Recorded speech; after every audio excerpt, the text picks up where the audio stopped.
Hey there, everyone. I'm meteorologist Cassie Knoll, and this is your 10 Weather Impact Recap for the week. Let's start with a look at some of the top weather stories from around the country. First, welcome to meteorological winter. In the world of weather, we define the seasons by calendar months and average temperatures. So, since December, January, and February are typically our coldest months of the year, they make up the winter season.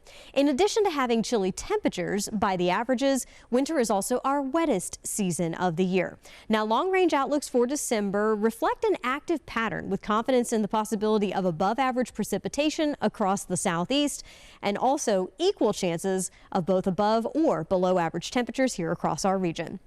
Winter already appears to be in full swing in the Midwest. Two separate weather systems brought heavy snow to the region over the weekend and earlier this week, causing travel headaches for folks trying to make it home after Thanksgiving. But animals at the Chicago Zoo seem to enjoy the wintry weather. Tim the brown bear had a blast rolling around in that snow that blanketed the Brookfield Zoo on Saturday.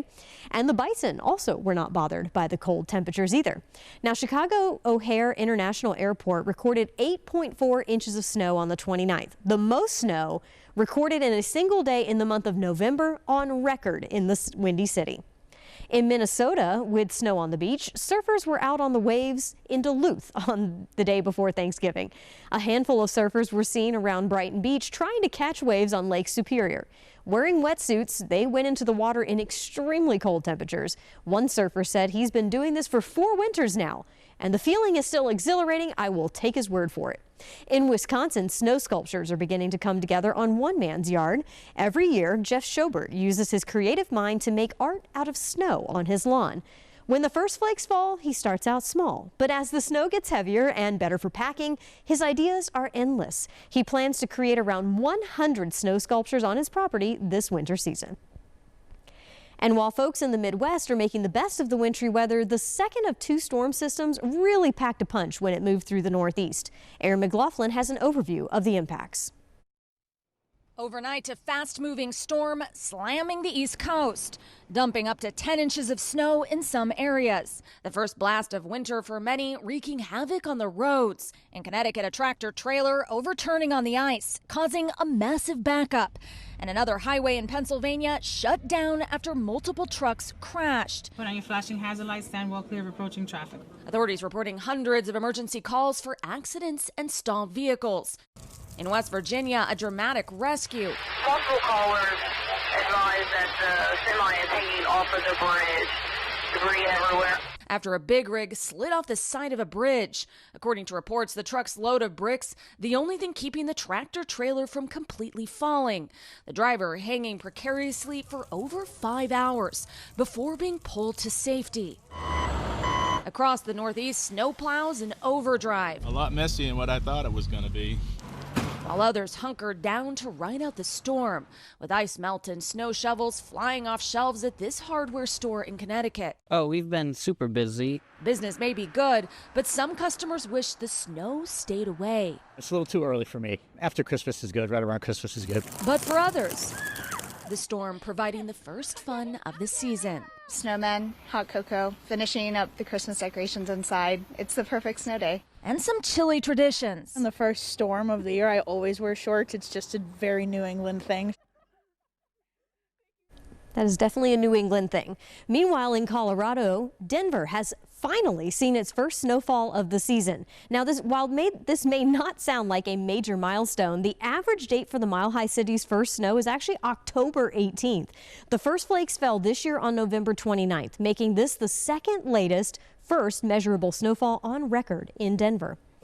The Pacific Northwest hasn't seen much snow yet, but crews at Seattle's airport are practicing now so they can operate with precision whenever the winter weather arrives. George Waldenberger takes us on a ride with the snowplow team. We are good to go. A choreography of plows pirouetting around the taxiway as planes take off and touch down nearby. Kind of like a dance, right? You got to meet back up in the middle and not run into each other. Rehearsal before a snowstorm is key, as there's no room for error between the plows and the planes in falling snow. Today's formation, the Flying V. And that's where we'll get 8, 10, 12 pieces of equipment, and we'll clear it all in one pass. Volunteers from other departments of the airport prep today as part of the crew. They'll also assist during bigger snowstorms. And today, I'm a volunteer. Combo 17, ready to go. Driving this Overassen RSC 250. Copy that, 17. Made in Norway, this plow can clear snow. Full throttle, full braking.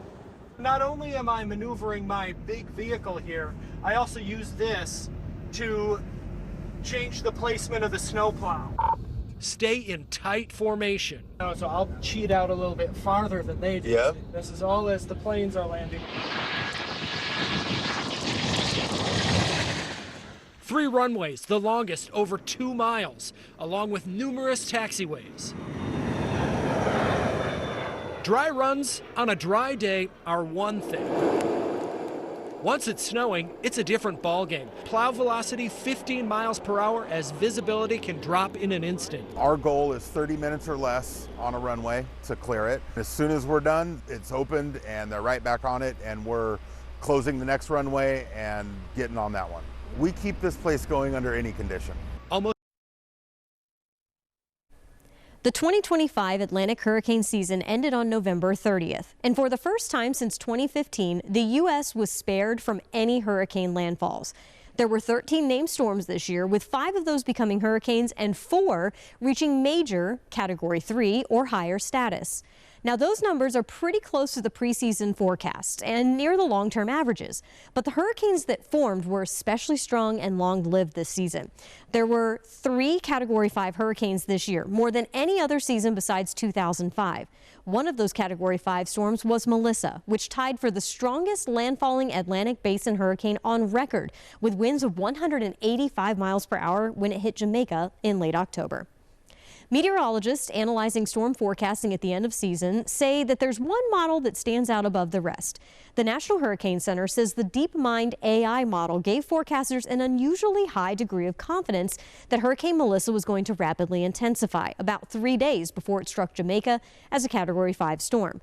This was the first time the NHC predicted a storm would become a Category 5 monster from the moment of its formation as a hurricane. Predicting rapid intensification is becoming a more critical task as a changing climate creates a more favorable environment for storms to undergo that process. Back in January, the Eaton fire destroyed more than 9,000 buildings in Los Angeles County, California. The Altadena community was particularly hard hit. And now, almost 11 months after the flames destroyed his house, one survivor received a new place to call home. Michelle Guile shares his story. This probably would have been my door. Altadena fire survivor Brandon Castro had hope that he'd be chosen to receive housing from Emergency RV, a nonprofit helping those who've gone through disasters. But he had no idea it would happen on Thanksgiving. Oh my God, that's amazing.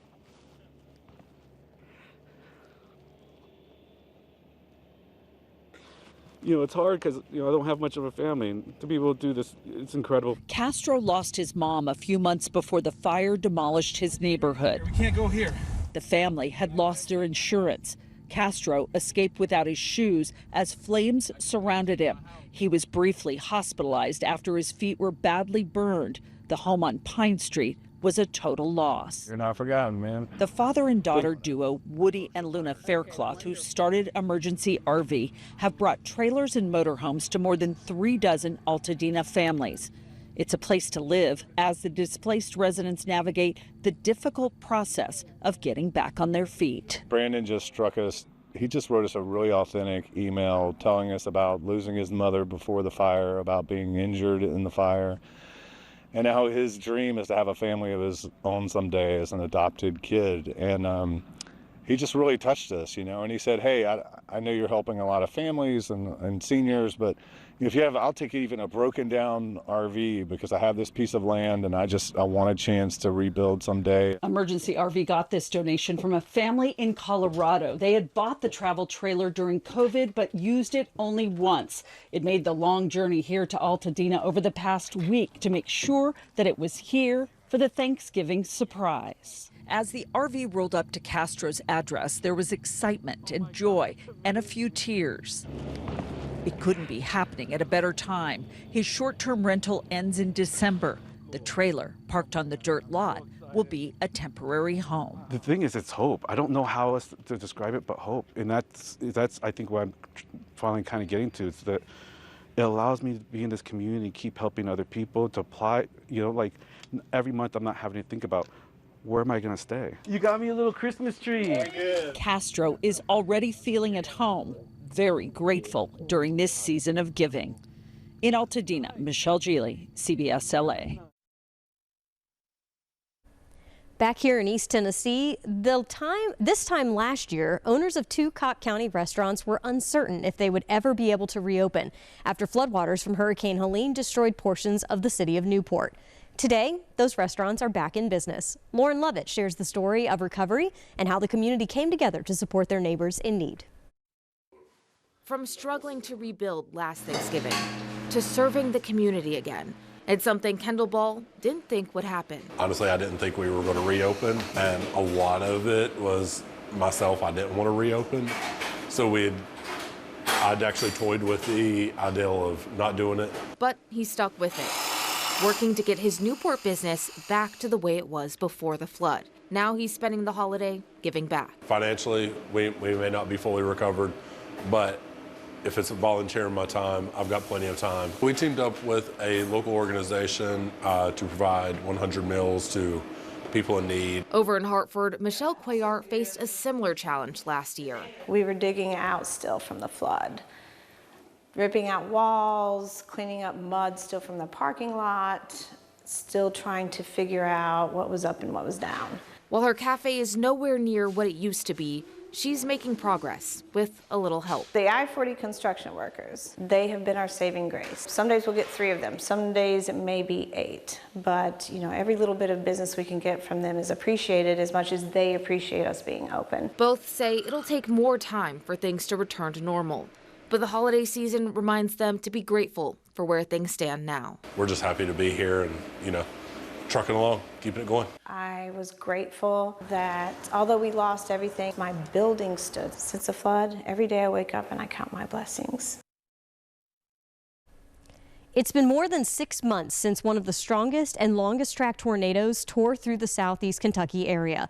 The EF4 storm packed winds of 170 miles per hour and damaged more than 800 homes along its 55-mile-long path. This is video of the Sunshine Hills community back in May. Emily Crabtree takes us to the community where almost 3/4 of the neighbors are still displaced from their homes. The thought that went through my mind was, I'm ready. I mean, I didn't want to die. I don't want my kids to die. But if I died, I wanted it to be instant. When an EF1 tornado hit London, Kentucky earlier this year, Tanya Poindexter's life changed. I never wanted to lose that house, ever. Even though I've got the property still and everything, it's not the same. She says the house she lost was built by her grandfather and held precious childhood memories. But she feels thankful and lucky for the protection it gave her against the storm. There's no reason that I should be here, honestly, because my house was one of the oldest houses in this whole neighborhood. Poindexter says she doesn't know where she would be without the help of friends and the community. Some say they still can't believe how many people offered support. It was like a Kubota full of 20-year-old guys. And they're like, can we help with anything? And I was like, well, like what? And they're like, anything. I'm like, well, sure, come on, Poindexter says that even though progress has been made, there's still a hard road ahead for London. I would say 3/4 of my whole entire neighborhood is still displaced. And I'm still displaced, and it's been 6 months. She says that no matter what, she's thankful she and her family were unharmed and that they lived to see another day. Me and my daughters is lucky to be alive, and I'm grateful to be alive.